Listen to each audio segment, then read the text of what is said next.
Okay. Yeah, I think we're about ready to go. So I can kick things off for us. Thank you all so much for attending. I will get the presentation up on my screen as well. But this is the information session for the Health Data Nexus dataset grants.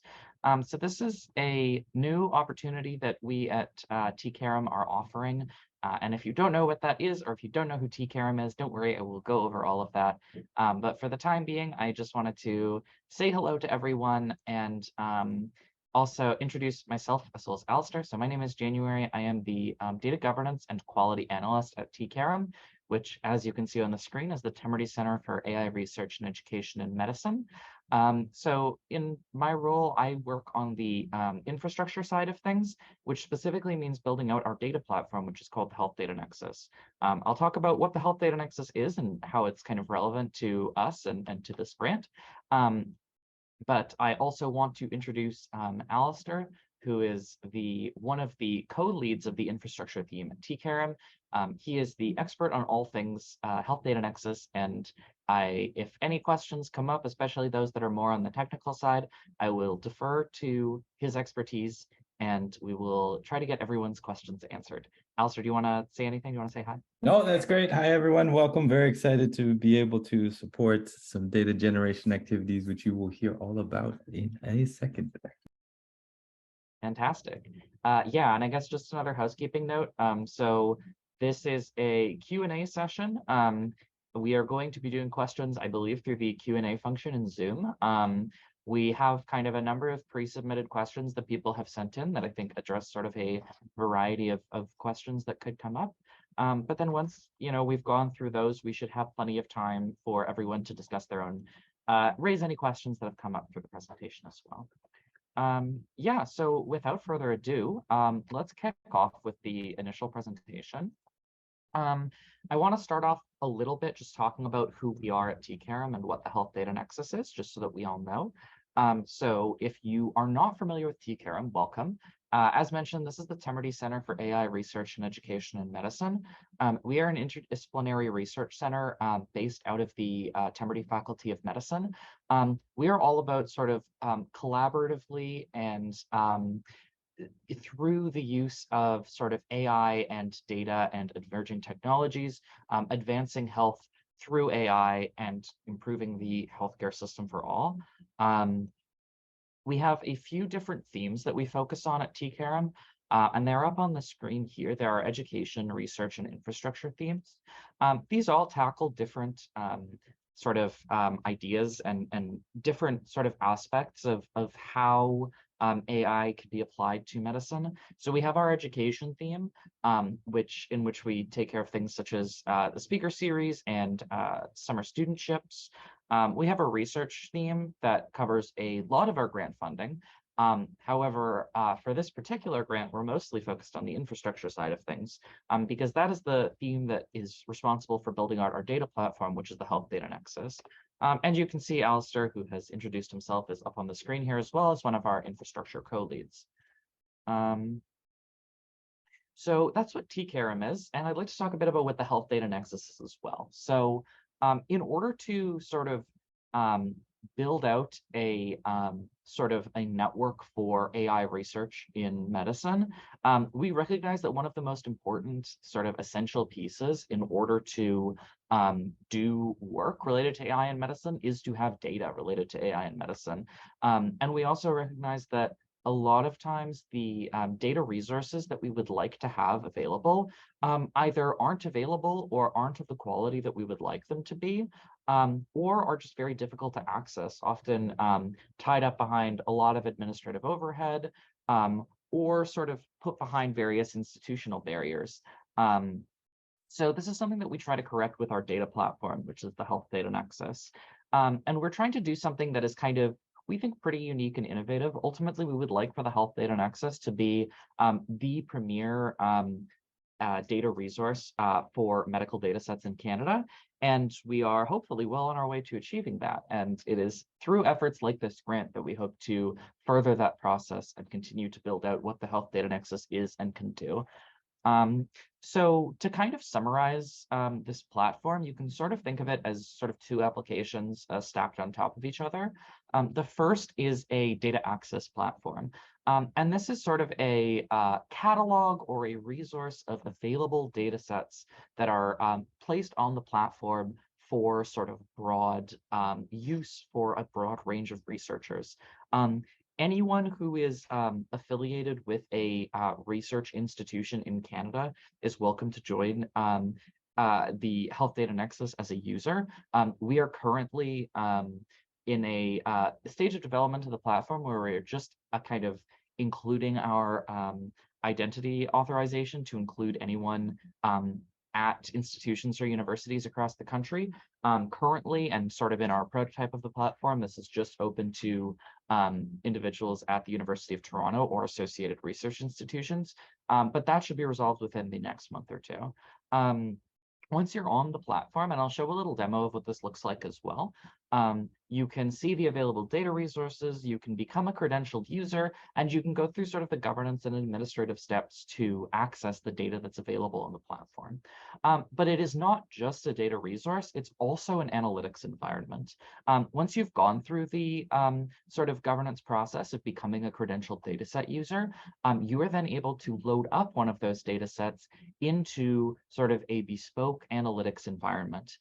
You can open up an instance of something like RStudio or Jupyter Labs that meets your needs, that is sort of has the computation power that you want it to. And then all of that sort of creation of your workspace is administered on the Health Data Nexus. And once it's loaded up, you can go in and create and work on the data. You can create a sort of a notebook or go through the analytics processes that you as a researcher would like to have access to. I've also highlighted here just sort of a few of the like the key principles of the Health Data Nexus and how we've built it out. And this kind of governs a lot of like what the platform is and the decisions that have gone into building it. So for example, it's extremely important to us to make sure that the data on the platform is secure and that we've removed risk as much as possible. So we only store de-identified data on the platform, which is a big part of the Dataset grant. We'll be talking about it. And we also prohibit data egress using both legal means. So these are kind of our code of conduct and our various governance steps sort of outline what you can and can't do on the platform. And one of the things you can't do is directly download data onto your own home computer. But another part of that as well is the technical side. You can't sort of, right-click save as a data set that is in the platform. You're sort of putting it into this walled garden through which you can only access it on the platform. But we don't just want the data to be secure, we also want it to be usable. We want to accelerate research through a transparent, streamlined, and equitable access policy. We want it to be as easy as possible to make sure that if you're interested in the data on the platform, that you can get access to it, and that it's available to suit your needs. You don't have to go through sort of a weeks or months long process of getting access to high quality data sets, that it's sort of, available at your fingertips or very close to it. And then lastly, it's important that in addition to having the data resources, we also provide the compute resources to make sure that those data resources are kind of practically usable. So we're integrated with commercial cloud environments. And what that means is that all of the sort of billing and administration of your research project is handled directly between the user and the cloud platform. In our case, that's Google Cloud. That means that if you want to spin up a very high-powered instance, if you want to attach a GPU, or if you want to have some really high-powered compute behind it, you can add that and you can sort of scale it up to meet your needs. On the left here, there's a little diagram that sort of overviews what the platform is like and how it works, how these sort of two different user groups, specifically the data holders as well as the data users, go through the steps and sort of align and come together on this Health Data Nexus. It also outlines our different zones of access. This is something I'll talk a little bit more about later on, but all of what I've talked about, all of the sort of security measures that are in place are all kind of the baseline of the platform. But if you're working with what you think might be sensitive data, that might be sort of you want to have a little bit more control over who can access it, you can also place the data in sort of zone 2 or zone 3 of the platform, which additionally requires a user to submit a data plan or a research plan and then have that approved by the data holder, by the original creator of the data set, in order to access that data. So that's kind of a broad overview of what the platform is. And at this point, I want to switch my screen really quick just so I can show you what the platform actually looks like.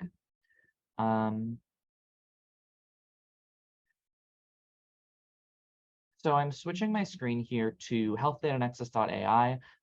This is a website that you can go to if you want to check this out. If you want to follow along and poke around while I'm speaking, you're more than welcome to.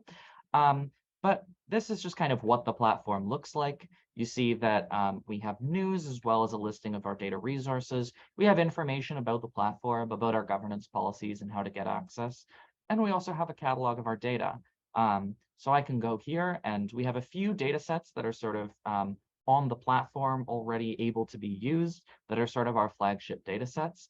We have some great partners, for example, at St. Michael's Hospital, as well as Trillium Health Partners, who have provided early data sets for the platform. One of them here that I'll just demo is this GIM dataset, which is a general internal medicine dataset that provides sort of tabular inpatient data, covers a variety of labs and metrics, demographics, etc. It provides all kinds of information, and we have additional documentation available that describes what the data set is.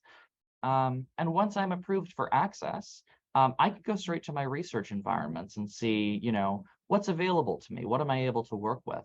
I will just show off quickly like what it looks like to launch a research environment. Apologies. So you can go in and kind of access your start up your project. You can set it to either to like basically the CPUs that you'd like. You can set it to run in Jupyter Labs or in RStudio, as well as set kind of the baseline kind of stored memory. And I can show you what it looks like as well to actually go in and use the platform. Once you're all approved, once you've created your research environment, you can just directly load up the load in the notebook and proceed with your analytics as if you were working on your home machine. And once I'm into the notebook, it gives me sort of all of the details that I would want. It gives me access to the data that is only available kind of inside this notebook. We'll give this a second to load. I'll maybe tab back to the presentation for a bit and then show you again at the end. While I'm here, while I'm kind of on my browser tab here, I'll also just mention if you have more kind of questions about the dataset grants that haven't already been answered, you can check out the call for proposals on the T-CAIREM website, which I will drop in the chat really quick. As well, I highly recommend if you are interested in the dataset grants to check out the FAQ here, which I've also just dropped in the chat. So again, feel free to follow along with those as well. So I'm going to stop sharing and just switch back to the PowerPoint presentation. And here's where I'll go over some kind of questions that have come up around what the dataset grants are, how they work, etc. So you may wonder, like, we have, this platform, we have the ability to share resources and everything like that. How does that actually work? And how are we going to sort of get and acquire new data for the platform? And really, that is where the dataset grants come in. We are looking to provide funding for individuals to create unique and high-value data sets that could be of value to the medical community. I've mentioned the GIM inpatient data. You might think of something like Mimic, which is a fantastic resource. It's kind of similar to what we have in GIM. It's very well-known data resource that a lot of work has gone into sort of making it really robust and accessible. And if you have ever thought to yourself, I would like to be a part of making the next Mimic, I would like to work in basically the type of data of your choice, whether that's genomics, whether that's epidemiology and public health, whether that's inpatient data, whether that's imaging data. We hope for the dataset grants to be a chance for you to do that and a chance for you to work on that. So let me just answer a few questions that have come up, and I'll kind of give you a taster of questions, and then if anyone has additional questions, they can raise them in the chat. So who can apply for the grant? This is one that's come up, and again, a lot of this information as well is available online through the FAQ as well as through the call for proposals. But anyone who is a principal applicant can apply as long as they've been accepted as a T-CAIREM member and are University of Toronto faculty. We also allow co-principal applicants who co-apply, who are, as long as they're T-CAIREM members, who co-apply with faculty appointees at another, at the University of Toronto. In addition, you have to be a faculty appointee at a different Canadian university.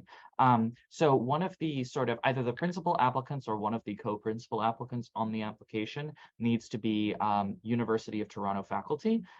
This is sort of for our own like funding restrictions around the university, but we highly encourage this kind of collaboration. If you are at another institution, then we highly encourage you to get in touch with someone at the University of Toronto. I think Alistair would be a great, I'm signing you up for this, Alistair. You'd be a great first person to talk to if there's work that you're interested in doing and you're kind of looking for someone who collaborate with you in that space.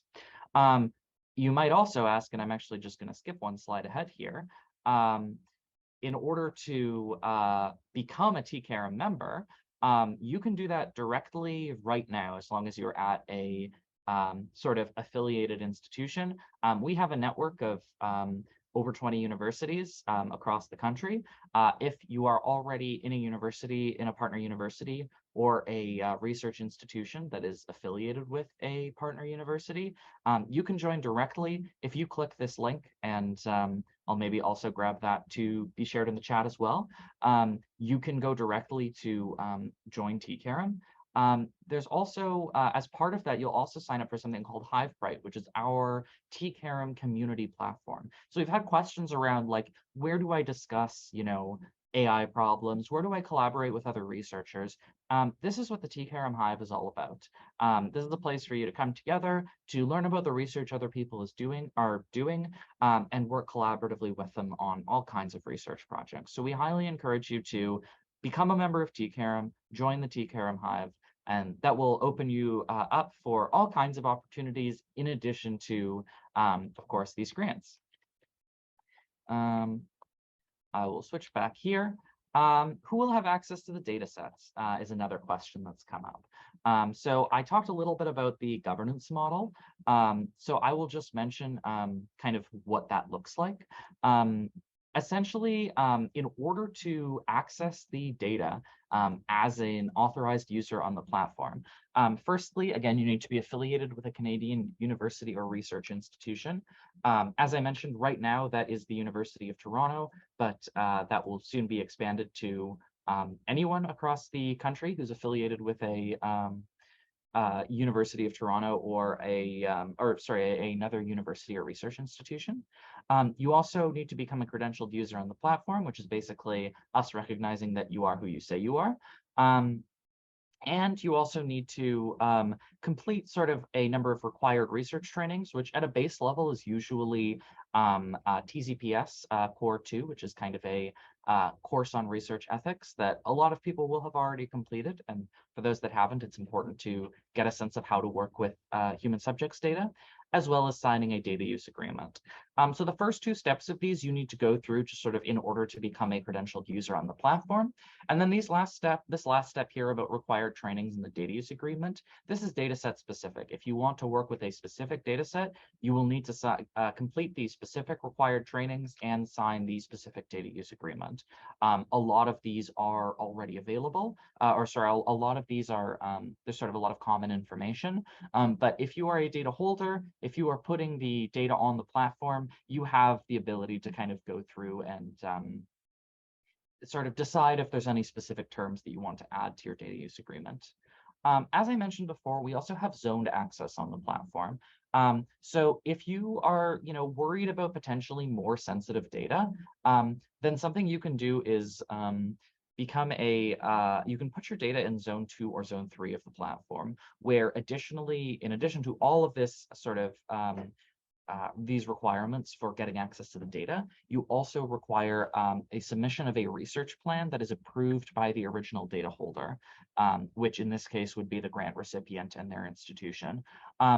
We are, broadly speaking, we would like to have as many data sets in zone 1 as possible. We want to make sure that the data that is on this platform is available to as many researchers as possible. However, we understand that that's not necessarily going to be the case for all data sets. Some data is like a little bit more specific, is a little bit more sensitive. Perhaps it primarily includes marginalized groups, and the data holder is interested in sort of having community consultation with the kind of research that happens with this data or who gets to access it. All of those are great use cases for these sort of higher access zones on the platform. And I'll just mention here quickly the difference between this zone 2 and zone 3 is that this research plan approved by the data holder, if it's in zone 3, also needs to receive REB approval.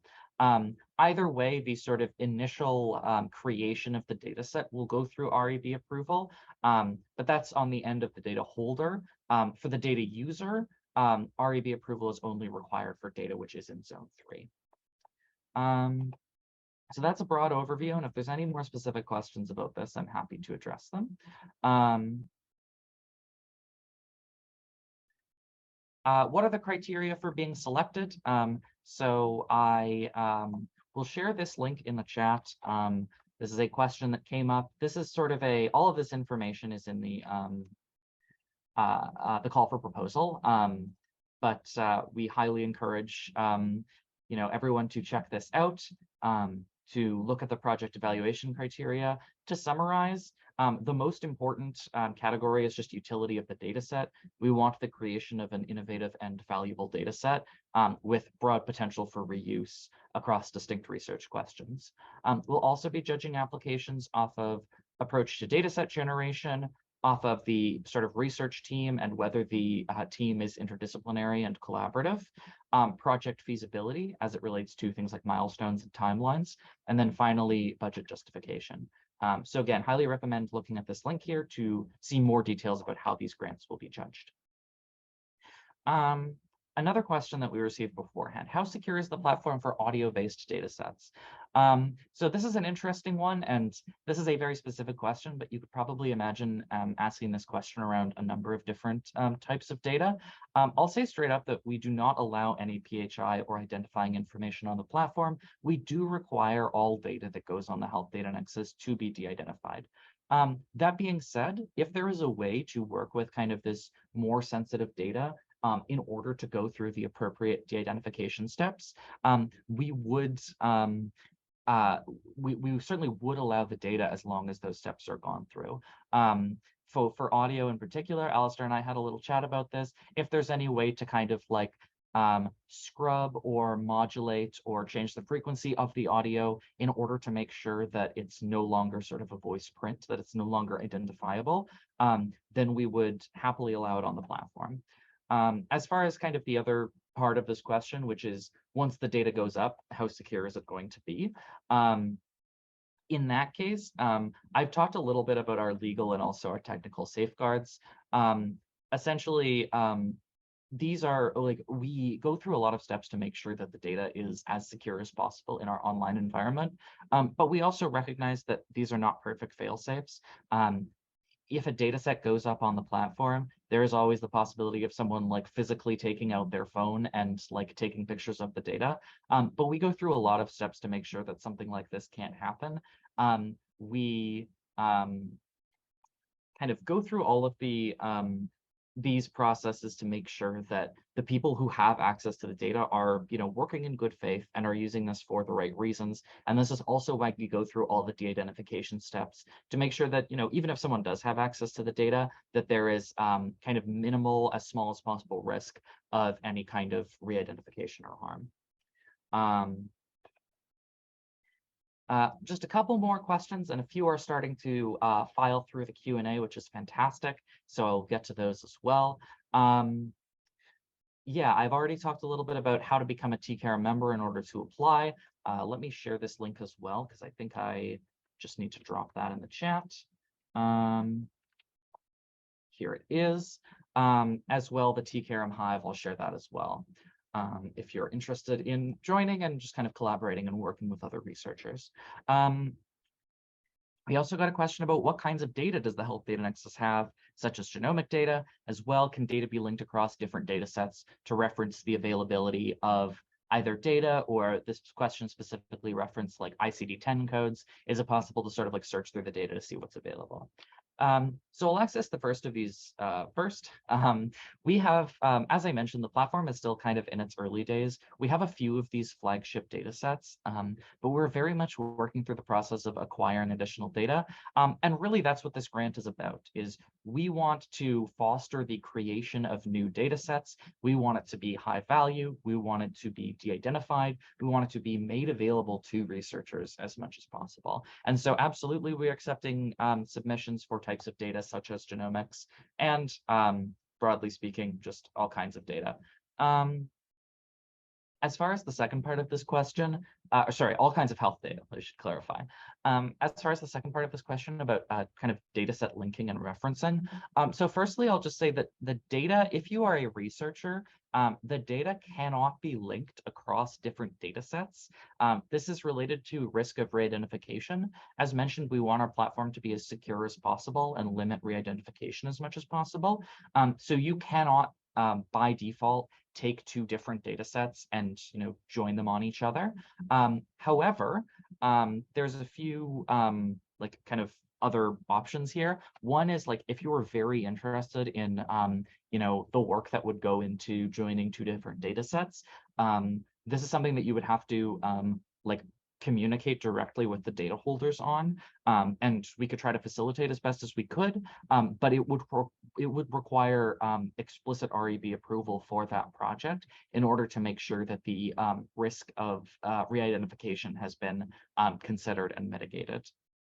And as far as this kind of like referencing for availability on the platform, this is something we're kind of very much working on and have ideas for sort of as we continue to build out the functionality on this platform. We don't have a way at the moment to sort of search a data set by by its contents, or in order to see like, hey, like, is this particular medication or is this particular test present in this data set? But going forward, longer term, that's absolutely something we'd like to add. We'd like to improve, continue to look for ways to make this more viable and more usable for researchers. Again, we really want this to be, a place where you can go get access to a wide range of data and sort of immediately go into using it.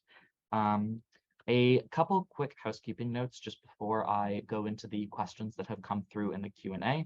I want to thank you all for your patience, just going through the initial part of this presentation, as well as these first questions. I'll just link the T-CAIREM Hive here, since I just pulled that up and mentioned that earlier as well. I also want to, just because I got it, I think the website was a little bit slow, but I just got the actual data notebook working. So I'm just going to share my screen again for that. Yes, so here you can see, again, I've created this GIM data set. I started it up sort of in a Jupyter Lab environment with the sort of like computing power and persistent disk data of my choice. And here it is just directly loaded up in a Jupyter Labs instance. This is, again, exactly what you would see if you were to open Jupyter Labs sort of like on your home computer or on a local server. All of the data that's associated with the data set is right here. It kind of comes pre-fused. I can load it in if I want to, or sorry, it is already loaded in. I can work with it however I want. The environments do kind of come templated with a variety of like packages for data analysis, but if there's anything I want to create, I can open up a terminal and pip install whatever I want to. In addition, we try to make sure that the data sets are as usable as possible. So we have some kind of basic tutorials that just sort of run you through, what is this data? How do I work with it? What does it show me? A lot of that goes into the documentation that I was mentioning earlier. What does it show me? What does it do? How does it work? And so this is just a simple tutorial that I can run by taking it into my home directory here.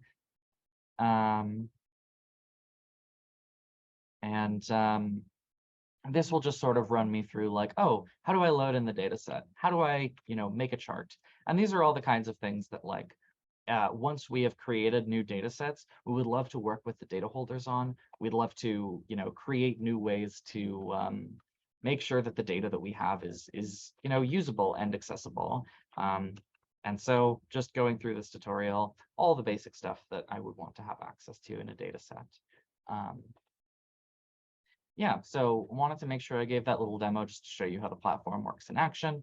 As mentioned, we have a wide variety of, or we have some variety of data sets that are already available, but we are looking to add to that number.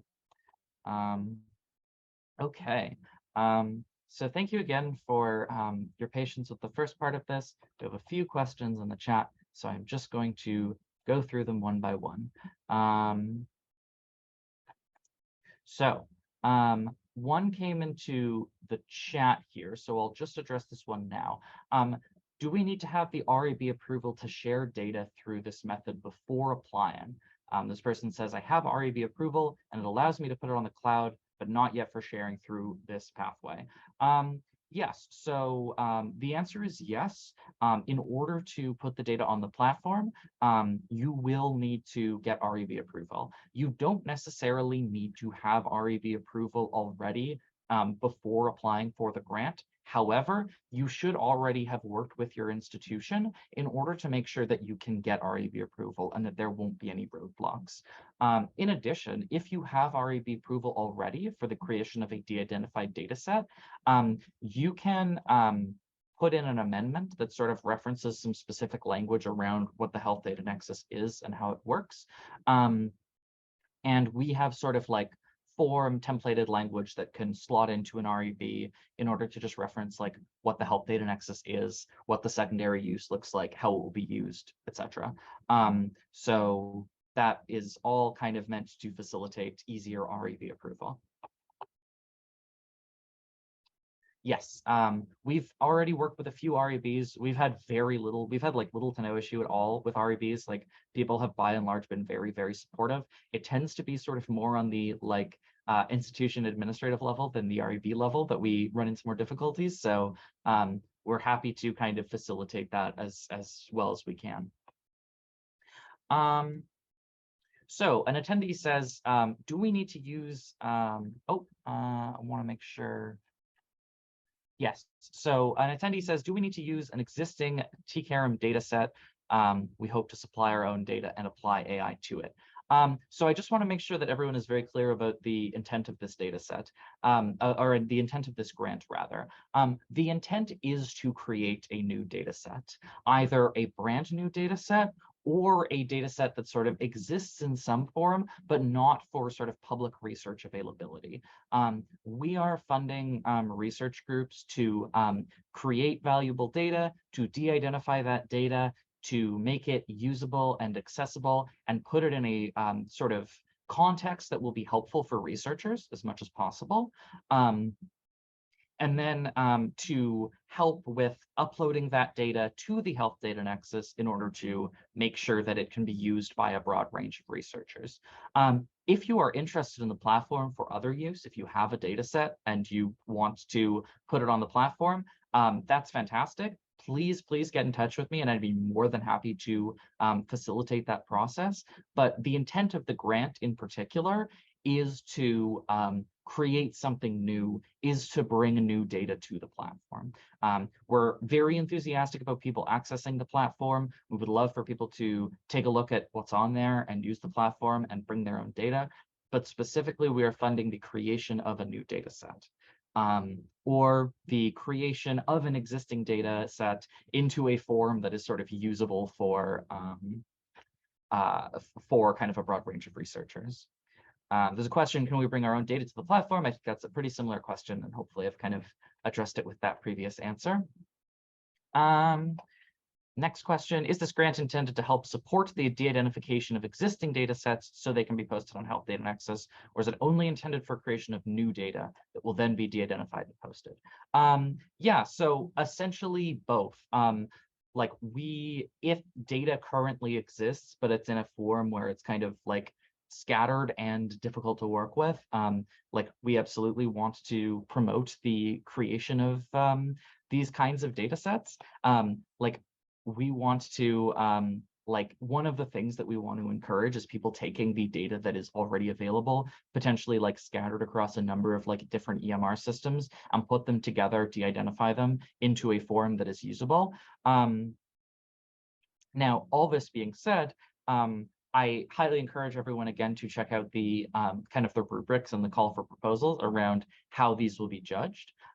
So like we will definitely like judge very favorably data sets that are kind of like novel and unique and interesting and have a broad potential for reuse, but none of that prohibits sort of existing data. We are kind of funding the creation of a data set in whatever form that exists in, including the creation of a data set that kind of exists already but just needs to be de-identified. If it leads to the creation of a novel data set that we can put on the Health Data Nexus, that is what we are looking for, and that is what we are kind of most excited about and interested in funding with this grant. So I apologize if that was a bit of a roundabout answer, but I hope that makes sense. The next question I have here, is the idea to have static data sets uploaded, or is there a mechanism to have them dynamically updated as more data is obtained live, e.g. EMR communicating with Health Data Nexus dataset? Excellent question. So we don't have a kind of fully fledged capability to live update data sets sort of in real time, but we're also very much not opposed to hosting data sets that will be sort of updated and improved over time. The data sets mostly exist as sort of static documents, as sort of static objects that have been collected over a time period. However, the platform supports versioning, the platform supports the uploading of additional data. We would probably need to sort of discretize it in some way. Sorry, my mathematics brain is kicking in. We would need to sort of, chop that into blocks of maybe 2 weeks or a month or something like that, in order to like put the data set in a form that can kind of be regularly updated, because to update the data set daily would be a huge headache kind of for everyone involved. However, we're very interested in the idea of collecting ongoing data, and we would certainly like to explore having more kind of like live updates. And if there is a way that we could sort of feed in data directly, that's something we'd be very interested in pursuing. But due to the logistical difficulties right now, it does need to be static, at least to some degree. I'll maybe tag in Alistair for this one. Do you have anything you want to add here? I've kind of been blabbering a bunch, so I'll let you jump in if you have any thoughts. On that point, no, yeah, the data sets are published as a static object, and the way, honestly, all grant and those sort of mechanisms work really revolve around publishing a static object. So that makes sense. It's, if you build an integration with an EMR, it goes out of date when the new EMR version comes up. That being said, this is our first of hopefully many dataset grants. So in the future, it's very, very attractive if this can help build future data sets. So for example, if this is a lift to build a pipeline that could then be rerun in the future to extract future data sets for less effort, that's a very attractive proposition. Obviously, there's no commitment and we can't commit you to doing that in the future, but that makes it very interesting, the fact that the data set generated would be able to be updated in the future. Yep, absolutely. Yeah, so certainly, excuse me, we are very interested in improving this process. We would love lots of additional and we also highly we're very responsive to feedback, and if you have ideas about how this can be improved going forward, we're also very happy to hear it. The next question is an easy answer, so I'm just going to pop these in chat. I see Alistair also provided his email address. Both of ours are up there. If you have any questions, please feel free to get in touch. I saw a question that I don't think I had a chance to answer. I'm not sure if it was deleted. Yes, I see. I think that was already answered. Can I be a primary applicant if I have a status only assistant professor position at U of T and my primary professor position is at another Ontario university? Yes, the relevant question would be whether you're able to hold funding at U of T. If you don't know, get in touch with us and we can figure out what the best way to go about that is. We can look into that. Yeah, so that's all the questions that I have. Chime in on that question, January. Yeah, so the reason that you have to have a position at U of T is because the funding would go to a fund center in the primary applicant's name. So the primary applicant or a co-PI, so they would need to be able to hold funding at U of T in order to. Yes, thank you so much. That was Zoriana, who I have not introduced. I'm sorry, Zoriana. Zoriana is the T-CAIREM Center Administrator and Manager who knows the answers to all of these questions. So thank you so much for chiming in. That is all the questions that I have in the Q&A right now. I will give a few more minutes in case any other questions come up. Oh, and they have. Silly question about data storage. Is it assumed that the recipient of this grant has the data stored on whatever server for free, or do we need to build that into the budget? Not a silly question at all. That's an excellent question. So as part of the Health Data Nexus, data storage, it takes place in Google Cloud and is covered by, is covered by T-CAIREM. So we have the way that funding, like the kind of expenses work, is we cover all of the expenses related to data storage. And then when it comes to data use and analytics done by individual researchers, that is covered by the individual researcher. So that is a billing relation that happens directly between the individual researcher and Google. No kind of payment information is processed there through T-CAIREM. Are the servers in Canada is the follow-up question. There are Google Cloud servers sort of available all over. If you have any particular restrictions that require you to host the data in any particular location, then absolutely, we can put that in a server that is located in Canada. We are able to, in that way, work through any restrictions around sort of location and where the data is hosted. And Alistair's response as well. Yes, yeah, exactly.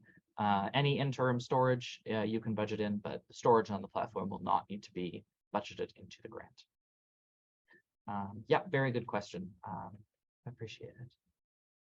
Another question through the Q&A. Which research organizations qualify for access to the platform? Does this include startups or companies? So in order to get access to the platform, I'll talk about the current model and then what it will look like in a month or two. You need, currently, in order to log in, you need a UTOR ID. The way it will look once we have kind of national access up is you will need, basically we will use something like Eduroam, Shibboleth, a national side of university or research institution based identity provider. So if you are at a private company or a startup and you do not have any kind of affiliation with a university or sort of research hospital or something like that, then no, you are not able to access the platform. Typically, if you the way it works kind of for like Toronto area hospitals is if you are a physician or researcher at somewhere like UHN or Unity or Sick Kids, you are able to get a University of Toronto ID, in which case you are able to access the platform. But most likely, unless you additionally have another affiliation, you would not be able to get that if you were just at a private company. So I hope that answers that question.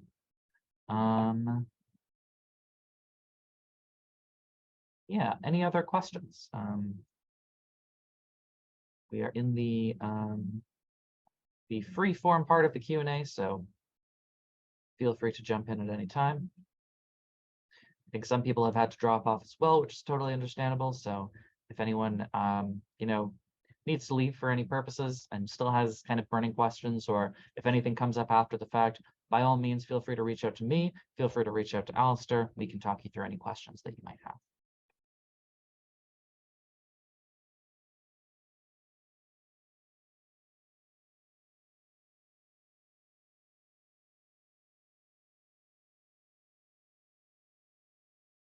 Okay. I'm not seeing any more questions right now. So I think we are safe to call it here. Oh, fantastic. I'm glad to hear it was helpful. Again, please feel free to reach out if you have any other questions about the grant or the platform. Alistair or Zoriana, do you have any final words? Yeah, I'm just super excited to see some data set submissions. We're trying to open up, you know, ease of access to data. So you know, let us know if there's a potential data set that you're excited to get into the hands of more researchers and you're not sure if it fits. We will for sure talk case by case basis and try and get as much data broadly accessed as possible. Thank you all for coming. This is nice. Thank you all so much. Feel free to reach out, and yeah, looking forward to the submissions. May 19th, I forgot to say that. Friday, May 19th at 5 p.m. is when the submissions are due. So take your time, but make sure you get that in before then, and not a minute later. Yeah, amazing. Thank you all so much for being here, and look forward to hearing from you all in the future.